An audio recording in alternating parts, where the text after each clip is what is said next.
criticism is probably one that is even crazier as well, because I was reading the blog post that you came out a couple of days ago. Was that right? Criticism? A couple of weeks ago. It was talking, you said, oh God, now it slipped my mind, because it's when someone says criticism about us, it's usually because we know it as well, and that's why it cuts so deep. Yeah. You also said that when someone says something criticism about, but we have confidence in, but we're good at it, it doesn't really affect us as much. Yeah. I think of it like water off a duck's back. Yeah. When that criticism, you hear it from someone and you have a certain confidence about it, you're like, no, I'm all right with that. That doesn't sit with me. But when you already feel insecure about it, that's when it hits you. And that's, like I say in the post, it's that's the type of criticism that hurts us the most. And so it's easy for it to find its mark.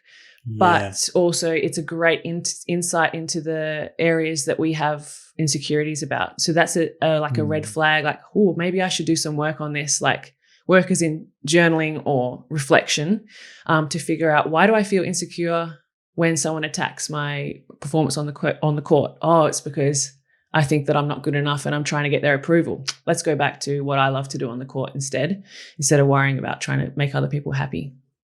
Does that confidence come from the kind of performance you've had when you're younger and people praise you, like you played a really good game, and then when people are saying those nice things about you, then you want to keep seeking that? Is that what drives that kind of seeking of approval, I guess, from coaches and people? I think we all have it. Yeah. But again, it's interesting for people who play sport, is because that's the environment is built around, well done, good job. You get that praise and that validation from coaches, from parents. So I actually work with my younger clients on what type of praise are their parents giving them? What type of criticism are their parents giving? Are their parents there purely for support, which they should be, or are they trying to be another coach? Quite often it's the parents are crossing that line, and it's hurting that the young athletes more than helping.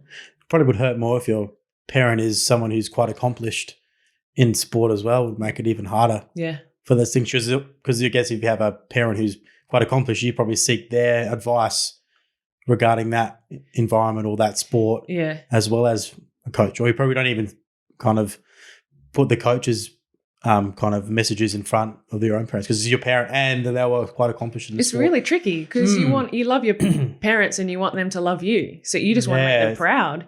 But you've got now another figure, a coach, who should be the one person that you're listening to. Because your parents aren't at your training. Your parents don't know, what the team's plan is, but the parents think they do. So they have plenty to say about it. And then the kid's put in a tough situation. Do I listen to my parent bagging out my coach and telling me to do this in the middle of a game? Or do I listen to the coach who's, for now, in this environment, the key decision maker? Yeah. It's so hard. It's so difficult because it's such a big environment. So many people are trying to give what's best for you as well. That's what's so many conflicting kind of interests. Well, not so much interest, but conflicting. You have so many different people who are looking out for you, and you don't know, because you're so young, you don't know what's best for yourself, really. I think that's interesting too, though, because sometimes people think they're looking out for you, the best for you, but it's the best for them. So I work with some coaches as well, and some parents on, especially coaches. Are you coaching for yourself right now, or are you coaching for what's best for the athletes? And the same for parents. Are you talking to your kid because you've got some egoic agenda, which they probably don't realize is going on, they're unaware of, or is this truly in the best interests of your kid? I think it's really hard, fine line to find that balance, and you've got to be really self-aware of what your own beliefs are to make sure that's not happening. Is it a way that you've kind of, in your own kind of journey, been able to perceive criticism and kind of make it work for you? Interesting, because I think I always ask myself this: would I have got to where I got to if I didn't have the struggles that I struggled with? Because I was always on the hunt to prove to coaches, to everyone else, always listening to that criticism, but I didn't enjoy basketball that much. So I felt in and out of love of basketball a lot. So I guess I was fueled by trying to prove someone else or prove to someone else that I was good enough to play basketball. And that maybe got me further and further because I was, I had that, I got to work hard, I got to do this, I'm trying to reach this goal. But at the same time, I wasn't happy. So I didn't love basketball. After the Olympics, I didn't love basketball. Right. And I would rather love basketball and be happy and fulfilled than I was holding myself back. I wasn't playing the best that I could play. I wasn't playing how I wanted to play. I was playing for other people. Yeah. It's interesting because it's kind of interesting because I've had a few people come on the podcast and say that sort of stuff about their sport that they've played.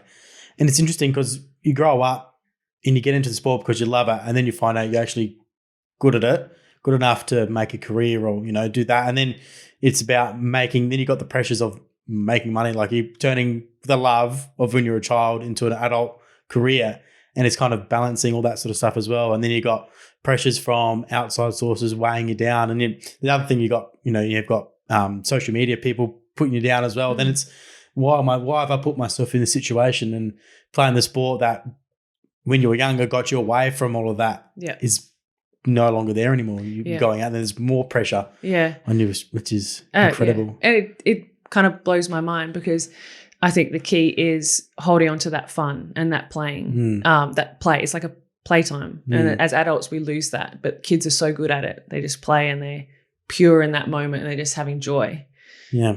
But we do lose that when it becomes more than just the game. So then it's about, I think we lose our way and then we've got to come back to it. And I know that the last 4 or 5 years of my career, I've come back to, what do I love doing on the court? Because this is not making me happy.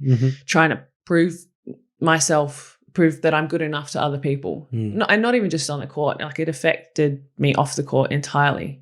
I thought if Natalie couldn't score enough points and look good enough, then Natalie as a whole person wasn't good enough. So I had to cut that persona, I guess, or the identity that I'd attached to the way I performed. Was that you kind